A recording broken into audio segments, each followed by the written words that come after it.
Everybody, my name is Tiana and I actually want to start a series for my handmade business that I am relaunching.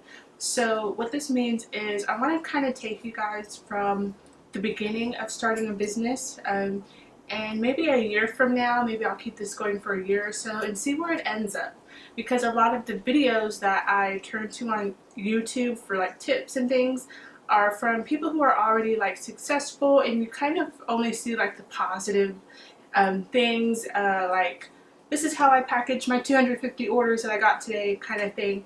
But it's a little bit discouraging when you are starting out and you have 0 orders, and you're kind of like, this is great and helpful, but it's like, oh, I want to see kind of the nitty-gritty of how to start a business. So this is what my series is. So to give you a background on my business, I started it in 2015. I started candle making back then, and right now it's 2018 and I'm relaunching my business. So what happened was in 2016 I got pregnant with my child, my first son, and he was born in 2017. Well, I took a long break. I put all of my shops on vacation mode, like thinking that I was going to come back in like 2 months, but 2 months turned into a long time, like a very long time. So I'm kind of having to relaunch everything, and it's almost from scratch, but not really, because I still do have some social media accounts that I have already kind of developed, which thank God I didn't close those, so I can still use those. I still have a lot of things that I put on a flash drive that I kind of kept. I was too like attached to everything because I really didn't think I was going to come back to my business. But I'm kind of like, now that I'm used to motherhood, I'm just really wanting to get back into like the entrepreneur kind of thing. So I'm not a total newbie to handmade businesses. I have learned a lot since my hiatus. I've learned about SEO, which I did not know in 2015. I never did any SEO to my business. I never did any marketing. I never really paid for ads. I didn't even know how to kind of structure my social media accounts. And I still made sales. I still made a lot of sales, mostly on Amazon. On Etsy, I didn't make a lot of sales. But Amazon Handmade, I was one of the first shops to launch with them. And I think that really gave me a leg up since there wasn't much competition. So I made a lot of sales, like hundreds and hundreds of sales on Amazon Handmade. So I do kind of know some things, but I want to take you guys just kind of for a journey and see where it ends up. If I make any money with this, if I do anything with it, I don't know. That's the point of this series. So I want to have like some value in every video, so you're not just watching me ramble. So this video, I'm going to talk about the very beginning of what you should do, which is choosing your product. So my product is candles. So here are some of the candles. These are actually candles that I've just designed for my relaunch. So I didn't have anything like this before. These are kind of what I call my latte candles. So they kind of look like, this one, yeah, it's a holiday one. They kind of look like little little drinks. And so this one, these I'm really proud of, that I kind of created. And then I have one that's just your standard candle, that I'm going to just have standard candles for people who don't want the crazy latte candles. So those are my products that I'm going to start with. And I wrote some things down. So when you start with a product, just think of something that you're passionate about, because you're going to have to make a lot of it. To scale your business, you're going to have to keep doing it over and over and over. If you get tired of it, you're not going to want to do it like 24/7. So just think about that. What do you like to do? What are you passionate about? And then also think about the scalability of that product. So I also like to knit. But knitting one piece can take me like weeks, especially when I'm not doing it like all day. If I have to pick it up and put it down, it can take weeks to knit one item. So if you like to knit, think of something that you can knit in a chunky wool, something that you can knit in a couple hours, maybe a headband or a beanie.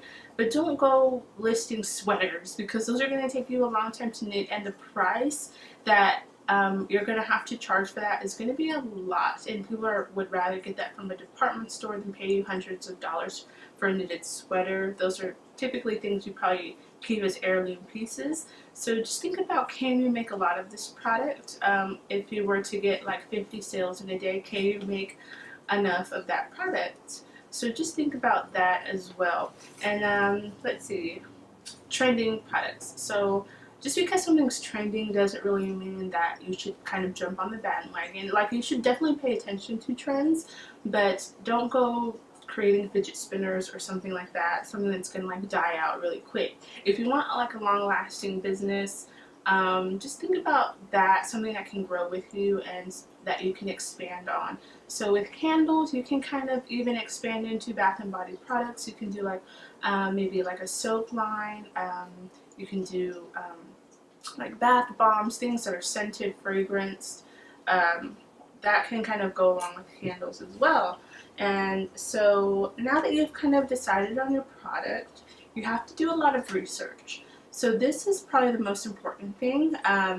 So for my example with the candles, I went through a lot of wicks because wicks have different burn times, or they burn differently. They have, you know, they have different wicks that you use for different size containers. They have like self trimming wicks. They have all sorts of wicks. So I went through a lot of wicks, and the wax, they have different waxes. There is so much research to do when you're creating a handmade product, and it's going to cost you money to have to buy all these materials, but this is an investment in your product. Sorry about that, my card got full. So back to where I was. You don't want to create just create the first product that you come up with. You kind of want to do a lot of testing and research, which I like to go to blogs and to YouTube and things like that. So when I was creating these candles, I created like a lot of different versions, and I'm going to tell you something that happened. So when I created my first candle batch, I gave them away, and this is a tip that I want to also pass on to you. Give them away to family and friends and ask them for their honest feedback. And so when I created my first batch, I gave them away, and my best friend was one of the people that I gave it to. And she was like, yeah, the candle smells great. When you open it, I can smell it really good. But then when I light it, it doesn't fill in my room. And so that is something that I took to heart. I was like, okay, how can I improve this? So I went on the internet and I looked, and this is actually a common thing with soy candles, like 100% soy. A lot of people will say the cold throw is good, but once you light it, it doesn't fill up a room. So I went with a different type of blend. So I changed my recipe totally, and I never got a complaint from a customer that after that the candle isn't fragrant enough. So because of her comment, I was able to avoid a possible negative review. So that is something I want to pass on, because I would have never changed anything if it wasn't for her, or unless I got a negative review. So family and friends are good kind of first test subjects to get your products tweaked, because sometimes different opinions can help you grow and create better things. So that is everything I kind of wanted to give to you guys on the first video. So just kind of get feedback on your products, a lot of research, and with these videos I kind of maybe want to do like an update towards the end. So let's jump into my computer and I can show you guys where I'm at right now. Okay, so I kind of wanted to take you guys into the back end, well, not the back end, but just take you guys into how my shop looks right now. So this is my Etsy shop, and I don't really have anything going on here right now. I have a few listings here, and actually these 3 listings, the banana nut, cinnamon bun, and spiced apple, are going to be going away soon because I'm updating my packaging. So it's pretty basic right now. So this is how everything looks, nothing going on, no sales or anything. And then I have my Amazon also. This is how everything looks, no sales or anything yet. I do have some items in Prime, but I'm kind of debating on if I want to keep those there because I'm redesigning everything, so I may end up just bringing those back, which kind of stinks because that's going to cost me money to bring that stuff back.